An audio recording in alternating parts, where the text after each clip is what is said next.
এই ঘটনা যে পরিষ্কারভাবে এদেশের অখণ্ডতা এবং সার্বভৌমত্বের বিরুদ্ধে একটি পরিকল্পিত ষড়যন্ত্র ছিল এবং এর সঙ্গে কারা কারা যুক্ত ছিল সেই সময়ের সাবেক প্রধানমন্ত্রী, যিনি জনতার রুদ্র রোষে দেশ থেকে পালিয়ে যেতে বাধ্য হয়েছেন, নানান খুনের অভিযোগে তিনি অভিযুক্ত এবং সাজাপ্রাপ্ত, তিনি সহ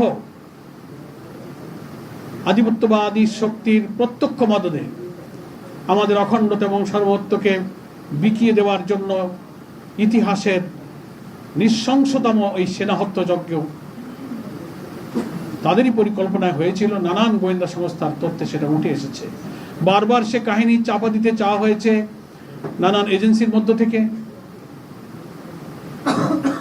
খুব রহস্যজনক মন্তব্য সেসব এজেন্সির কর্তৃত্ব, যারা দায়িত্ব নিয়ে যারা কথা বলেন তারা অনেক সময় এমন কথা বলেছেন জাতি আশাহত হয়েছে।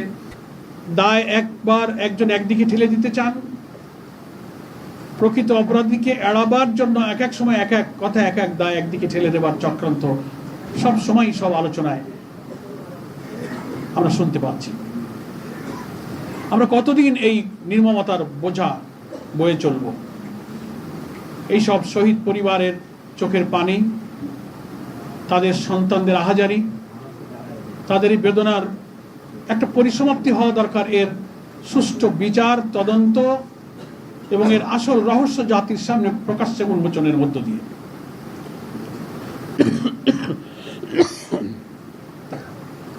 জামাত ইসলামী সেটাই চায়। একদিকে বিশেষ ট্রাইব্যুনালে বিচার চলছে, আবার দেখা যায় বিচারিক দিক থেকে বলা হচ্ছে যে আপিল ডিভিশনে বিচারাধীন, এটাকে পুনঃতদন্তের একটা আইনি প্রক্রিয়া ছাড়া যাওয়া যাবে না। আবার অন্তর্বর্তীকালীন সরকারের সময় তদন্তের যে সমস্ত বিষয়গুলো আলোচনায় উঠে এসেছে, কোনোটার সাথে কোনোটার সমন্বয় নেই। ফলে কোন এক অজানা কারণে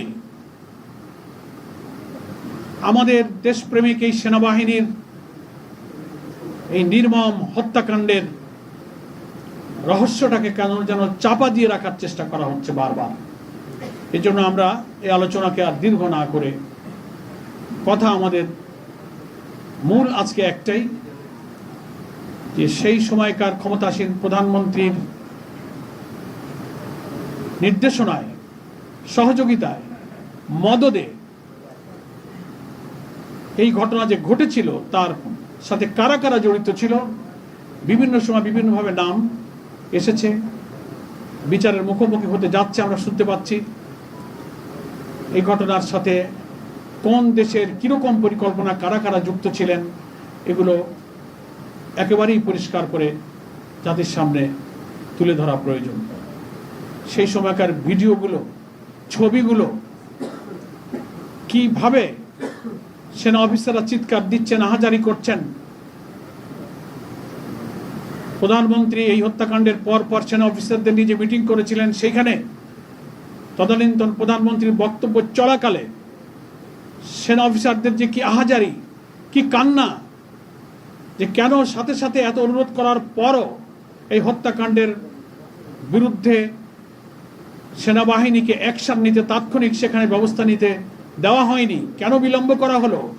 সমস্ত জীবনগুলো শেষ হওয়ার পর লোক দেখানো ব্যবস্থা নিয়ে জাতির সামনে কেন নাটক করা হলো, এ নিয়ে সাবেক প্রধানমন্ত্রীর সামনে সেই সেনা কর্মকর্তাদের যে আহাজারি এবং কান্না, সে ভিডিও কিন্তু এখনো জাতির সামনে ভাসছে। এই জন্য আমরা আর এটা নিয়ে অন্ধকারে থাকতে চাই না। যারা সেদিন এই হত্যাকাণ্ডের নেতৃত্ব দিয়েছিলেন, এর পিছনে দেশ বিরোধী ষড়যন্ত্র ছিল। এটা যদি আজকে উন্মোচিত না হয়, তো এই দেশকে নিয়ে আবার কেউ, কোনো দল, কোনো সংস্থা, কোনো শক্তি যে আর ষড়যন্ত্র করবে না, তার তো কোনো নিশ্চয়তা নেই। ফলে আমাদের স্বাধীনতা, আমাদের আজাদি, আমাদের সার্বভৌমত্ব, আমাদের জাতিসত্তা, আমাদের অখণ্ড বিরোধী সকল ষড়যন্ত্র নির্মূল করতে গেলে এই পিলখানার সেনা হত্যার আসল কাহিনী, সেনা হত্যাকাণ্ডের আসল কাহিনী জাতির সামনে উন্মোচন করতে হবে। 1, 2, 3, 4 করে যার যার নাম প্রকৃত তদন্তে বেরিয়ে আসবে তাদেরকেই বিচারের মুখোমুখি করে শাস্তি বিধান করতে হবে।